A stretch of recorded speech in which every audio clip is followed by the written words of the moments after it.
দেশের বুক সিনা ফুলিয়ে বলতে পারবে না আমরা কোনো অসুবিধা নেই, বলবো স্যার আছে কেউ পারবে?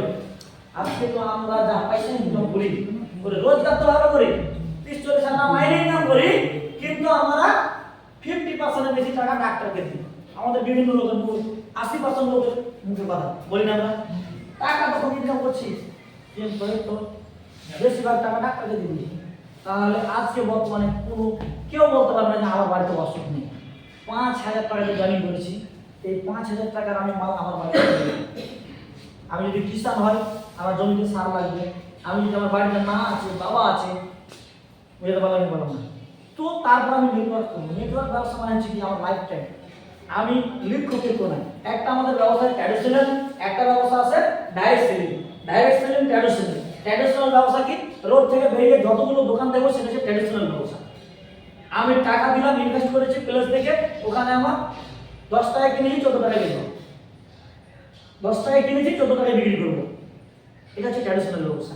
ডাইরেক্ট সেলিং কোম্পানি আমাকে ডাইরেক্ট দিচ্ছে, এখান থেকে আমি নেটওয়ার্ক করি, এটা আমার লিখতে ফেলবো না। ট্র্যাডিশনাল ব্যবসা লিখতে ফেলবো, কারণ আমি যতদিন কাজ করছি ততদিন আমার ইনকাম আসছে, যেদিন আমি কাজ করে আমি সারাটা বন্ধ করে দেবো সেদিন আমার ইনকামটা জিরো হয়ে যাবে। হবে না হবে না স্যার? আমি সারা টাকা ফেলে দিলাম আজকে, হবে ইনকাম? হবে না। পরিশ্রম করতে হবে।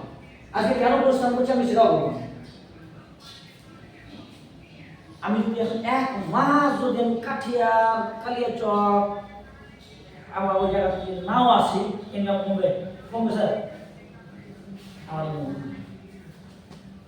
আমি যতটুকু ইনকাম করি 50, 60, 70 হাজার, 1 লাখ মাসে যাই করি আমি, আমার ইনশাআল্লাহ ইনকাম হয়ে যাবে, কারণ যে আমার ওই টিম তৈরি করেছি। কিন্তু শুধু আমার টিম আমার ইনকাম লেগে আমি পারফেক্ট, আমি খুশি না স্যার। এই সিস্টেমটা নিজের ইনকামে খুশি বলে না, এই জন্য ভালো লাগে। এই যে নেটওয়ার্ক মার্কেটিং এ অনেক লোক আমরা তুচ্ছ মনে করি, আরে কিছু কিছু ভাবতে শিখো, কিছু কিছু নেটওয়ার্ক মার্কেট যাঞ্চ করো যে নেটওয়ার্ক মার্কেটিং এ কি শেখায়।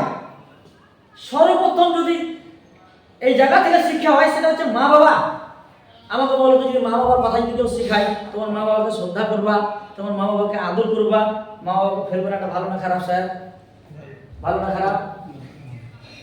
তারপরে তোমাকে শিক্ষা দিবে বড়োর সঙ্গে বড়োভাবে কথা বলতে হবে, ছোটোর সঙ্গে ছোটোভাবে কথা বলতে হবে, মাথাটাকে কুল রাখতে হবে ঠান্ডা, মাথা গরম করতে হবে না। কেউ ঝগড়া করলে ওখান থেকে হেঁটে চলে এসো, তাহলে ঝগড়া করা ভালো না খারাপ?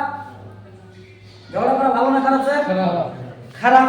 এনে যে আমাকে ভালো শিক্ষা দিচ্ছে, বলছে প্রত্যেকটা জায়গাতে কিছু ভালো দিক আছে কিছু খারাপ দিক আছে, এটা কথা না যে ভালো দিকও আছে খারাপ দিকও আছে। তো আমি কি করেছি, কিছু খারাপ দিকটা গেলে বলছি নেটওয়ার্ক মার্কেটিং খারাপ, আর তুমি ভালো দিকটা দেখো না, তুমি খুঁজতে খুঁজতে অনেকগুলো ভালো